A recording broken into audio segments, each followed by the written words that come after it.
Welcome to Two Wizards and a Mic. Myself, Shane, and Andrew. we'll be talking today about all kinds of cool D&D things, but I'm going to pause before anything else. Are there any quick updates on the Kickstarter? Yes, there's always updates for Monsters of Phalan 2.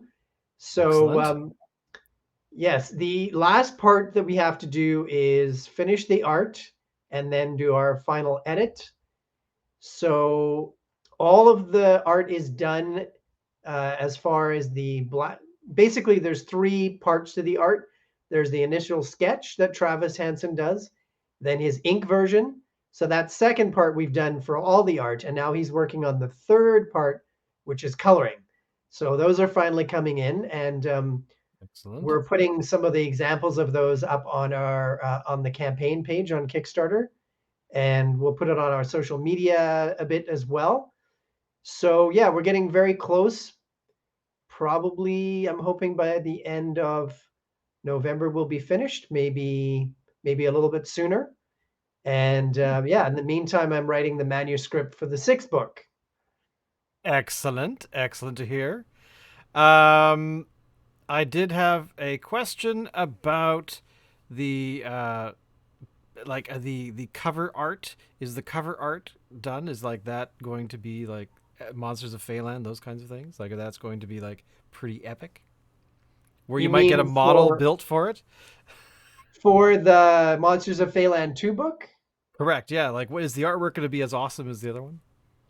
Yeah, the Monsters of Phalan 2 cover is done. I have Oh, a sweet. little see if I can just grab it right here off the wall. Oh, there's a taster. Oh, excellent. Well, this is the Phalan 2 cover. Actually, it is slightly different, the final version. In the final version, this font is in pink. Nice. And Travis and I have talked about the center of this cover being a bit too bright. So he's probably going to change that a bit. But overall, that is the cover for the fifth book, It looks the newest gorgeous. Kickstarter. Yeah. So it's basically the heroine this time is Oswald Mere's daughter, Nice. Scarlet Mere, and it's her at the Well of Dreams, which is the place where Phaland was born. And it used to be looked after and guarded and protected, and now it is being taken over by some evil fae who've unleashed it, all its powers. So basically, all of the positive, negative traits of the dream world are not have spilled out into Phaland, and this is causing all kinds of chaos. That sounds so cool. Well, I'm looking forward to it because I have all your books, so I'm looking forward to having another one. Um, so thank you for that update. And basically, this show that we're talking about today is a couple old guys talking about D&D. And what more do you need? This week we're talking about the basics of gameplay. Now, I know that in the world of D&D, basics of gameplay is kind of a fluid thing because a lot of game masters that I know, they do things a bit differently. They add a few little things here and there to make gameplay a Mhm. little more interesting. Um, but for the very very beginning, uh, that's what we're getting in today. So how do you want to start this? Explain to me how. I'm a brand new D&D guy. I've never played before. I've walked in the door. What's the first thing that I should know about gameplay when I'm going into it? Well, as you say, every table is different, but the basic structure of the game is pretty much the same. One thing I should say up front is that there's a myth, or some people say, oh, there's a lot to it, it's complicated, there's math. That's just totally not true. That's fake news. It is not a complicated game. 5-year-olds play this game, so if 5-year-olds can figure it out, um, definitely everybody else can figure it out. So the first thing you can do, and you can actually play the game pretty much for free if you want. And the way to do that is to get the free rules from the Dungeons and Dragons site online, which we'll put in the links below. So you've got free rules. You basically just need paper and a pencil and one set of dice. In Canada, that costs you maybe $10 or $12 in the States, maybe $10 at the most. And one set of dice. In D&D, you have a set of dice that includes 20-sided dice, 12-sided, 10-sided, 8-sided, 6-sided, and 4-sided. So these are the dice for the game, and you have a piece of paper, pencil. That's all you need. If you want to spend a little bit of money, you can buy the player's handbook, which has all the rules, all the basic rules in it, everything you need. And you can print out character sheets from the player's handbook or from online. And then, of course, snacks. Snacks are a pretty important part of the game. Yeah, I was kind of looking forward to that one.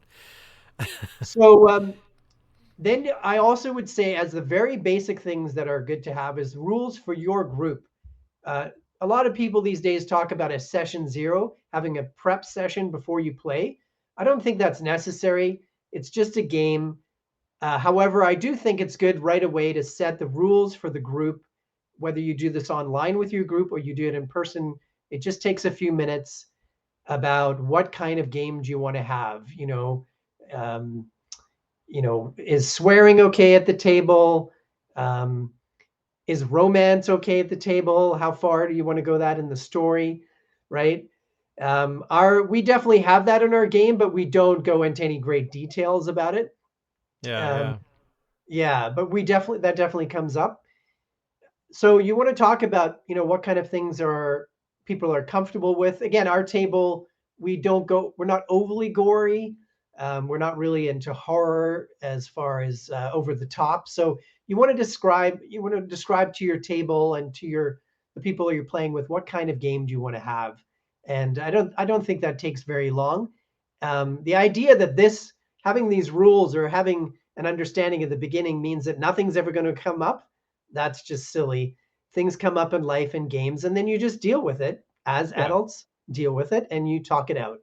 Um, surprise, It's like surprise. there should be a sign at before every game. There should be a sign that's over the door that says "Responsible adults only." That kind of Yeah. thing. Yeah. Well, and kids can play. I mean, I started playing this game when I was 9, and my friends and we were all 9 and 10, and we kind of figured things out. So Well, it's exactly, and not. that's the nice thing about this game is that even though, like, I remember playing, when I was that young and when we started, and there wasn't a heck of a lot of information. You had basically, for me, I started with like the red books, and Right. I was able to go through them. I was able to kind of figure it out, as you said. Like, there's not a whole lot of mystery, and even if you play it wrong, quote unquote wrong, if you're not rolling the right dice, you're not doing it in the correct order, it still works out, like, because the people playing will be like, oh yeah, of course you kill it. I mean, I've running games ages ago. There's been a few times where the creature was really getting the upper hand and things like that, and you can kind of go, yeah, he's dead. Yeah, a big rock came down and crushed him accidentally because you guys were all about to die. So there's things like that can be fun to do as well. But Sure. Yeah. Like, yeah, it's not a complicated thing to set up. And again, it's a game like a board game. It's not a huge amount of difference in, it's a bunch of people sitting around at a table having fun. So um, exactly. some optional things you can have at the table if you want to spend a bit of money are miniatures. There's lots of plastic versions. I prefer the metal classic miniatures, but you could have plastic ones. You can use tokens. You can use battle mats at the table, terrain mats, or terrain like little buildings and trees and things. So there's other things you can add. Game time. Back when D&D started, a lot of the games were quite long. I would say back in the 70s and 80s, games would be like, I'd say minimum 4 hours, and then sometimes it would go all day. And some people still play like that, especially if you're in high school or university, college. Yeah, they You were have always marathons in university. You yeah, do it like you start like at 9 a.m. on a Sunday morning and you're done at like 10 yeah, o'clock at night. Those yeah. definitely were. I mean, back then, I guess when you're young, you could do it, but I know that now, after a few hours, your brain starts to go, geez, it'd be great if you could Yeah. get a massage right now. Yeah, from what I've seen of the people that I play with and the all the people that I interact with online, I'd say the average game these days in 2022 is 2 to 4 hours. There's some people only play for a couple hours. I think if you play less than 2 hours, you don't really get too much done. I don't think that's that much Yeah, fun. But I think really a minimum is around 2 hours, and then maximum, or I think a lot of games 3, 4 is kind of their max. And again, there's differences, but that's the average, I would say. Who are the people playing this game? Well, you have the person who acts as the lead storyteller and referee, and that's the dungeon master or DM. And then you're going to have 1 to 5 players. You can just play with one player. One of the head dungeon master, basically, for Dungeons and Dragons in Seattle, when he was in high school, his campaign was one dungeon master and the player, and that was it. So you can play nice. with one player and one DM. It's fine. There's even solo games if you don't want to have a DM. But I'd say the average size group is probably 2 to 5 players. Um, Ideally, for me, I would say two to four even. You can play with more. You can play with a huge group, like 8, 10, 12 more. But what happens is the players have less and less time to have a turn to play. Yeah. So I think ideal is 2 to 5. Yeah, I was just thinking about the biggest game I ever played, and there were probably, let me think, there was probably 12 players and then the DM. And that, I remember that being just really trying because he had a huge table. He was very proud of his DM room, but it just took so long, and I think I only did that twice, and after that I was out. You're waiting around for 45 minutes to do nothing. So, Yeah. yeah. Yeah, I ran a game. I think the most players I ever had was 8, and it was fine, but the players again have a very little don't have very much time to play if you have 8 players. If we Yeah. played for 4 or 5 hours with 8 players. You don't get that much time to play. So I think 2 to 5 is kind of ideal. Um, so how do you run the game? What are the basic rules? So the dungeon master sets the scene of what's going on in the story.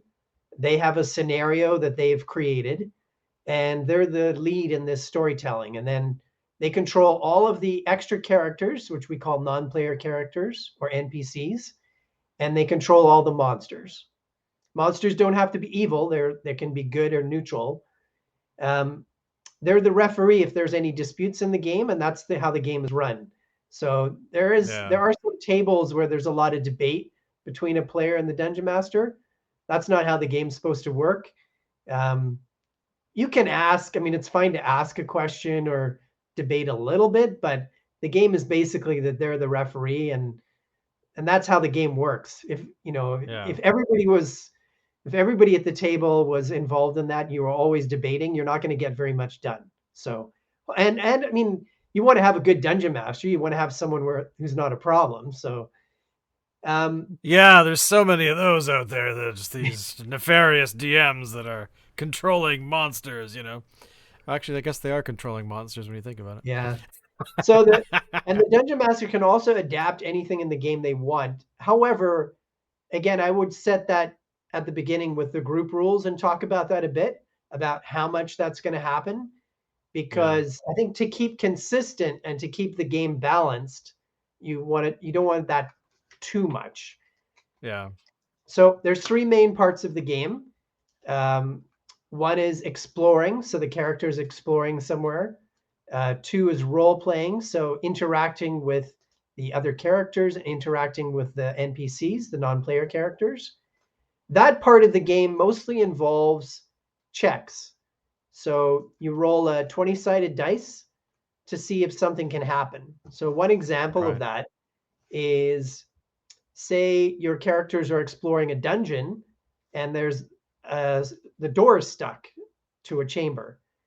The dungeon master could say, I'd like you to do a strength check to see if you can get that door open.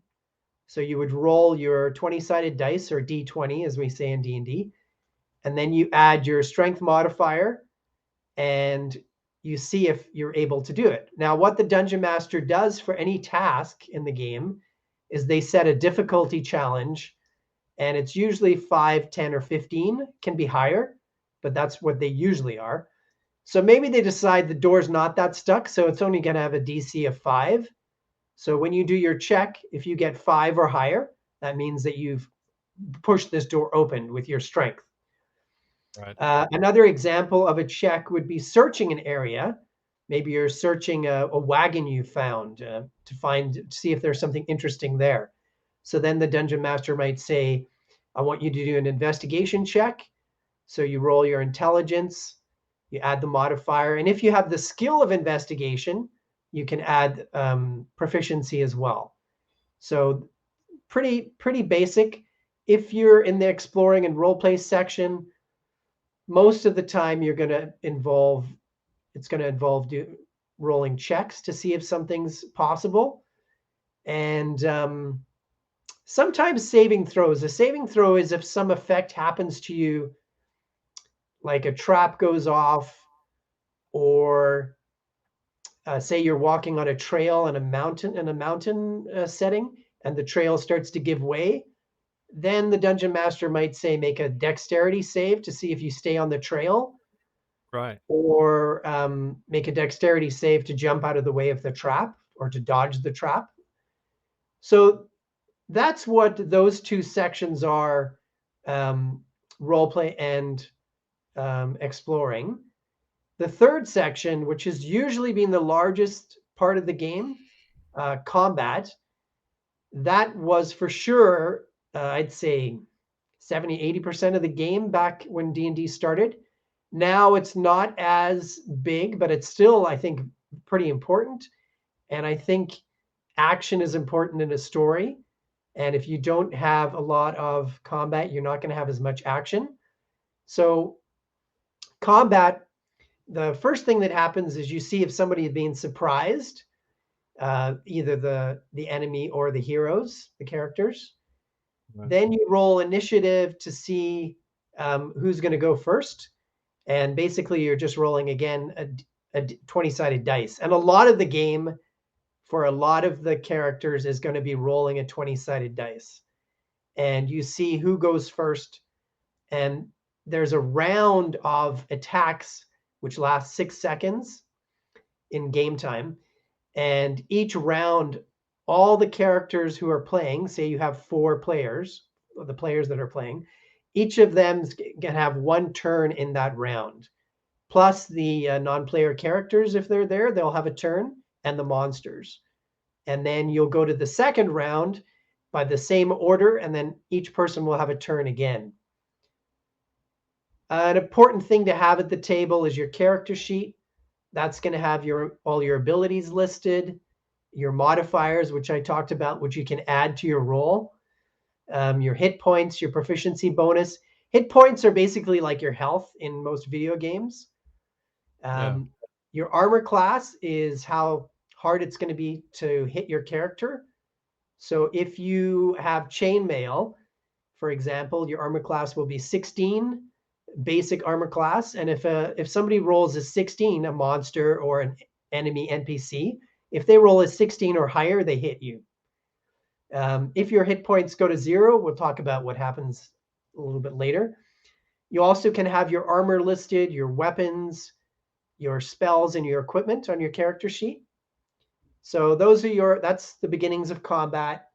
When you have an action, your turn comes up in combat. You can attack and you can move, and you can do both or just one of them. Every character, every monster, every NPC has a speed, and sometimes you'll not only get an action to attack and move, but you can also have a bonus action. Your attacks are very straightforward. Again, you roll your 20-sided dice, and depending on what weapon you have, you add some modifiers from your strength or dexterity and your proficiency to hit an armor class. And armor classes are decided by what armor you're wearing and what your dexterity is. Say you have a dexterity of 18, which is really good, basically the most you can start out with. Your modifier for 18 is +4. So you add that for your armor class to 10 and you get 14. So you have an armor class of 14. If you're wearing studded leather armor, that's basic 12 armor class for the armor. And then if you had a dexterity of 14, that would be +2. You add that to the 12, you get 14 armor class. So you figure that out by looking at your dexterity ability score and what armor you're wearing. And those are all listed in the rules and the player's handbook. Your hit points, if those go to 0, that usually means that you're unconscious and dying. It can mean that you're just unconscious, you got knocked out or put to sleep, but usually in combat, it's you're knocked down and you're dying. And now you have a chance to survive by making 3 death saves. And again, you roll the 20-sided dice. If you get 10 or more, you make the save. Below that, you fail. And 3 strikes, 3 fails, your character is dead. You have to roll up a new character. I'm just remembering the classic moment of two characters dying after failing their death saves. Yeah, yeah, It's I still have trauma about that. yeah. There's a few little tweaks to the rules you'll learn as you go along. One is that, like Shane said, if you roll a 1 on your death save, that's 2 fails. Yeah. So um, basically, Shane and one other player had both rolled 1s on their first death saves because they both got taken down by a giant crocodile. So they're both unconscious and dying, and they've lost 2 death saves because they rolled a 1. Then the next turn, they both rolled 1s again. So that's it. They're done. Got to roll up a new character.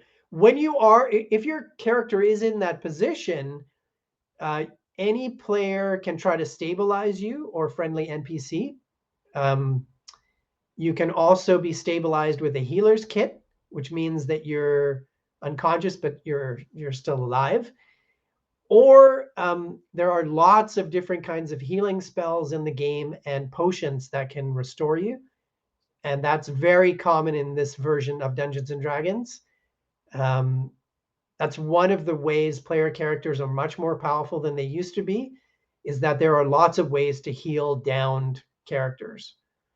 Yeah. It's much more of a video game sort of story or game than it used to be.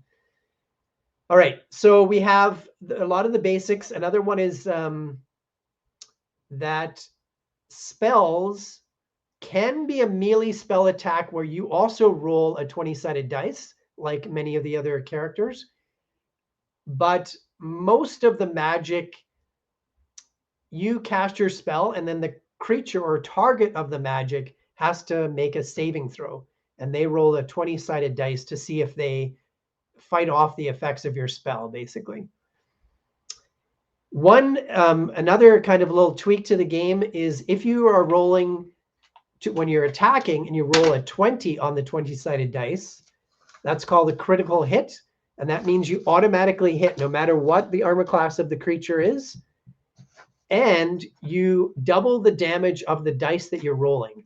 You don't double the modifiers that you add, which is a mistake I've made a few times. You just double the dice. So that most people call that a critical hit. The opposite is rolling a 1 on attack, which means you automatically miss no matter what your modifiers are, no matter what the armor class is. 1 means you miss. In our group, we call that a critical miss. Other people call it, what are the other? There's lots of names. Bad luck. Bad luck. Yeah, I can't remember right now, but there's lots of names for the critical miss. I've heard it called "you halved the halfling." Oh, And nice. I don't remember where I heard that, but it always stuck in my mind as, yeah, you halved a halfling just because you rolled that 1. Right. Well, that's interesting too that you say that, because there are tweaks to the rules. These are the basics of the game, and we can go through that some more later. But the halfling, I actually gets to re-roll ones once because they're lucky. However, I would not trash talk about that because there seems to be some karma that comes along with that. More than once at our table, somebody with a halfling has gone, "Oh, I'm a halfling. I'm lucky. I get to re-roll that natural one." Oh, natural one is another way of saying it. And they roll the dice and they roll another natural one or critical miss. So the number one, yeah, the one means you miss automatically. That's it. In our group, we add a few more effects. If you get a natural 20 or a natural one, a critical hit or critical miss, we roll a yes or no dice to see if we're going to roll on a big table of extra effects. We've actually modified that a lot over the years, learning as we've gone along. Originally, it was a D8, an eight-sided dice, and we said if it's 4 or lower, you have to roll. Then we decided it didn't happen enough, so we rolled on a D6 and it was 3 or lower. Then we decided it didn't happen enough. We took a D4 and said if it was on a 1 or a 2, then we decided still not enough and we went to the yes no. So there's a 50% chance on a critical hit or critical miss that you have extra effects. It makes it more realistic because you know, on a critical miss, maybe you throw your weapon, or maybe you break your weapon, or maybe you hit, if there's one of your party close by, maybe you accidentally hit one of them, especially if you're using a ranged weapon like a bow or something, or a dart. Um, Oh yeah, good point. yeah, and then a critical hit, we have things like automatic death if you roll really high, or double or triple damage, or maybe you injured somebody's face so badly their charisma actually goes down, or they get a concussion where their intelligence actually goes down. So there are ways to tweak. These are the kind of tweaks you can make to the game.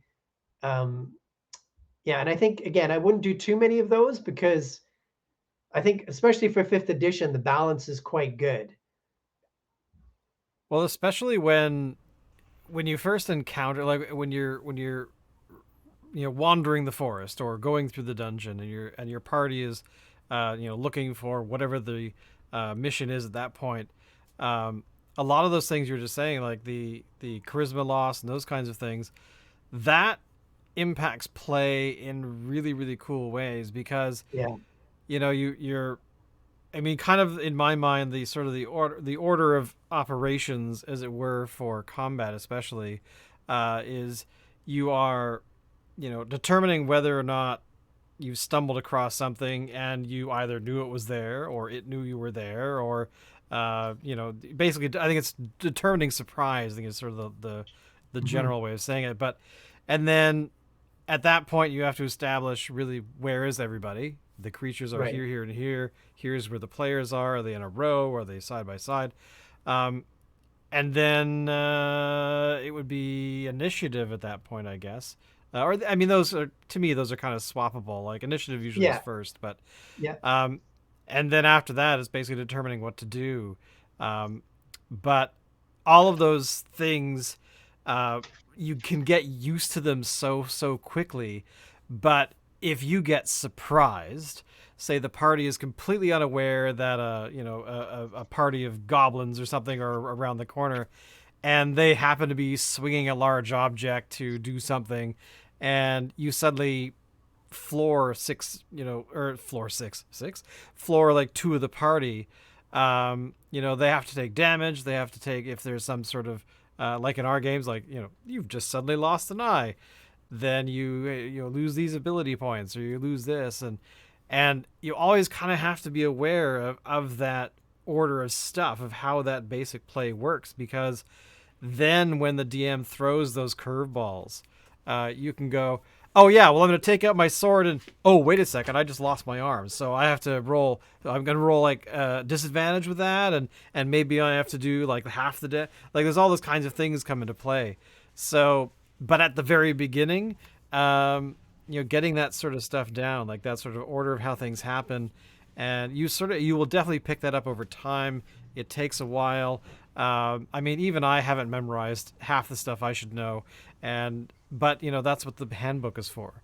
You can turn around and go, oh right, the thing. What was that thing? And then you, oh, page 28 says, oh great, of course, right, and that kind of thing just becomes like second nature, and that way you can start playing with that stuff where uh, your character's lost its nose. It's not going to be able to talk its way through that gatehouse door. It's you've got all these things that you can do that you as a DM do all the time, and that's what makes the game fun. So yeah, Yeah, good point about the rhythm. That sounds like what you're saying to me is there's a definite rhythm to the game once you get going, and every group is going to be slightly different too. Some tables yeah. are going to be fairly chaotic and noisy. Ours isn't really like that. Partly maybe because our players, for the most part, are older. Um, so yeah, there's a definite rhythm you get into, and like you said, the surprise thing, it doesn't happen that much in most games, but you want to determine that. And what happens is the whole party can be surprised, or just one of the characters can be. And it means that in that round, you can't act and you can't take a reaction, and the creature that has the advantage can act. And I would give that creature advantage to attack as well. Um, so you determine that if that comes up.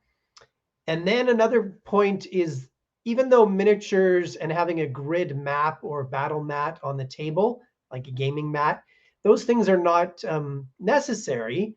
However, they Yeah. can make things a lot easier because you can see where all the characters are and the creatures, and you can tell the distance that things are. If, say, someone's using um, a crossbow, like a light crossbow, it can shoot without a without without a basically a negative to the attack. It can shoot up to 80 feet.